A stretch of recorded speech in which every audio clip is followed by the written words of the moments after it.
Hey guys, how's it going? It's KlaireeBerry, and we are going to talk about Aries today. This is just the Aries reading. You can use it as sun sign reading, rising, moon, Venus, whatever, Mercury. Doesn't really matter. You can also use it for cross-watching. So welcome to the show, and we're going to just jump right in. Of course, we have basically everything. You know, we have this great stellium going on in your 7th house. So we have, of course, you know, Libra, everything's in Libra, and then it's also your 7th house. So obviously the huge focus this week and this month really is on relationships, okay? And the partnerships, the friendships, and working with people, just your general ability to do that. And we have the potential with the Mercury retrograde to really learn a lot.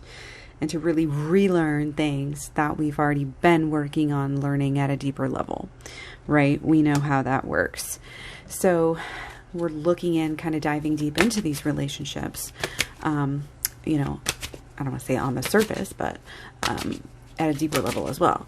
And the Mercury retrograde, again, whatever issues that are popping up, whether it's this week or this month with relationships, are really going to have, it's going to have a lot of revelations, and it's going to lead you towards, a lot of growth, because relationships are what, you know, the world runs off of. It's just, you can't underestimate the power of, really in a way, networking here, but it's not just, it's not just also trying to keep the peace. Okay. Sometimes, you know, with Aries, we're very fiery and we want to just say our story the way, you know, say everything the way that we want to say it. And why do people, you know, have an issue or feel like it's too much or what you're saying? You know, it's like having the tact and finding the tact to be able to really work with people.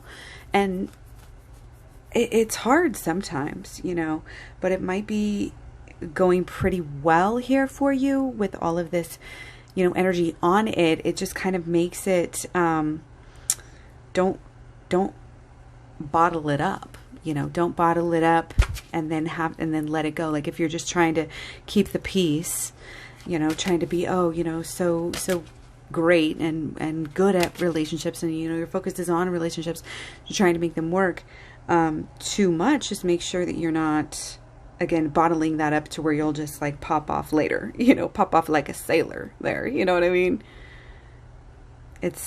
You have to have that balance, of course, balance of the relationship with others and the relationship with yourself, being true to both others and yourself as much as you can at the same time.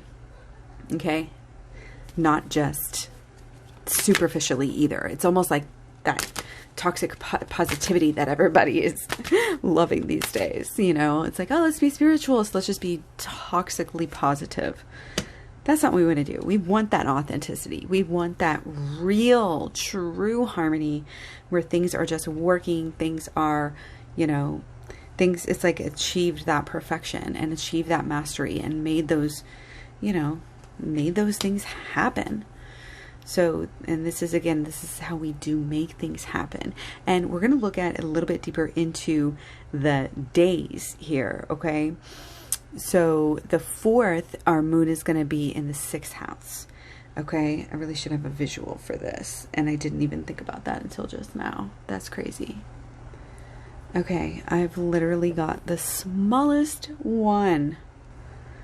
Okay, so again, on the 4th, the moon is in the 6th house. So, you know, you're going to be feeling, you know, like focusing on your body and your health and your wellness. You're going to be wanting to, you know, possibly get those routines down, stick to those routines, have that well-balanced, you know, work routine and have, you know, your morning routine, your night routines. That's kind of, it's just where the energy, you know, is going to be going to, I kind of feel like there. And that's what you're going to be focused on in some ways here. And that's kind of what's going to make you feel secure, you know, and that might be how you also connect with others a little bit too. So let's see, on the 5th and the 6th, you're looking at the 7th house. So not, like, wow, we've got basically stellium, add the moon. So yes, this is just an extra added emphasis on those relationships, those close people in your life that really matter. And it does have to do, with the routine still, like, and those people that you see every day, those people that, again, you really make things happen with, really in all areas of your life. And how, you react with them, it's going to be your, again, that wanting to kind of keep that peace, keep that balance, and really just, like, you'll probably be in a friendly mood, and, you'll want to be around those people who are close to you, and you might be, again, really kind of gravitating towards just take those habits, that you do with them, and being, just being around them, having emotional experiences, connecting emotionally with the people that you do work with and that you live with and everything like that. So moving into the 8th house on the 7th and the 8th. So this is where we might get a little bit moody. Things might get a little bit intense. We might have intense reactions, a little bit more, intense reactions. We might be a little bit less willing to maybe keep the peace, like it's like speak your mind time, possibly, just like that. Sometimes when you say things like, oh gosh, like your subconscious just said it, like those type of things, taboo nuances. Yeah, but there could be some, more negative energy coming through, just like in thoughts and things like that, and again, just moods, and but our instincts might be kind of primal at that time as well, but we can get to a point of kind of emotionally letting go also of things, which there is quite a bit going on out in the world out there, but this is just about you again. So keep that focus, I mean, if you're focused, on things like debt and, things like that, then that's going to be natural feeling there again. And there might be some, just again, really powerful emotions coming through. So moving on to the 9th, we've got, then we've got the 9th house, and this is in the moon in the 9th house.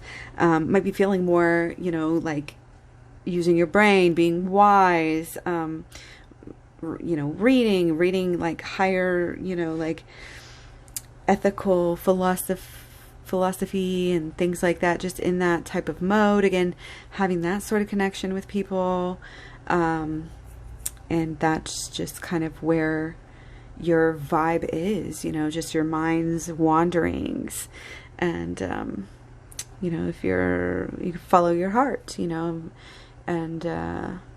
get into some of these things, and also just like being an ethical person is going to be possibly something that you're just naturally concerned with, or attracted to thinking about on this day. Okay. So let's see, that's pretty much it, because that's the 9th and the 10th. And so all of this again is kind of wrapped up in this whole big ball of Mercury retrograde and Libra, and then you have the midst of everything again going on with our, lovely, I mean, everything, not just Aquarius, so much going on, but yes, the age of Aquarius stuff, just a lot. And so this is jumping back in here to doing weekly readings. It's been a long time. Don't you love how during Mercury retrograde we just revisit things that we've again done in the past? And that's a lot of what this card reminds me of here. That childhood passion that you had. Maybe it's painting, maybe it's being in nature, maybe it's frogs or science, what I mean.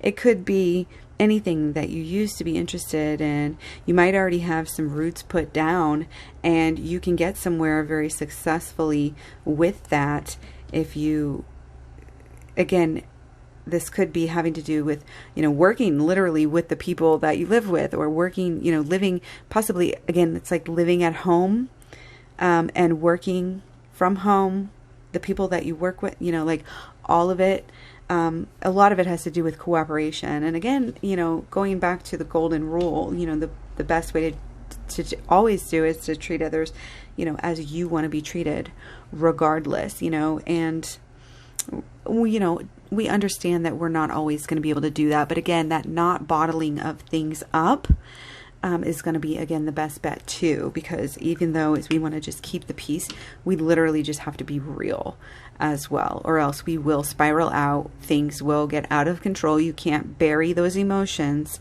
You really can't bury those emotions. That's not going to be the best bet, because then when things happen, you know, then you're going to have issues. But this is about, you know, I really see you have the energy here to kind of take, you know, take life on.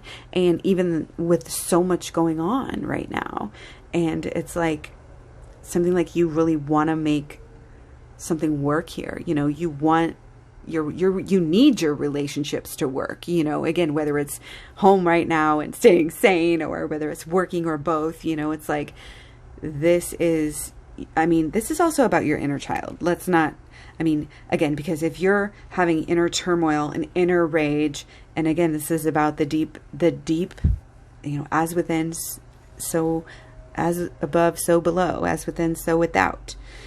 If your inner child is suffering, then you're going to be, you know, making everybody in your life suffer, even if you're really trying to build something with somebody here. So just be aware of that. Be aware there's a lot going on. There's a lot changing.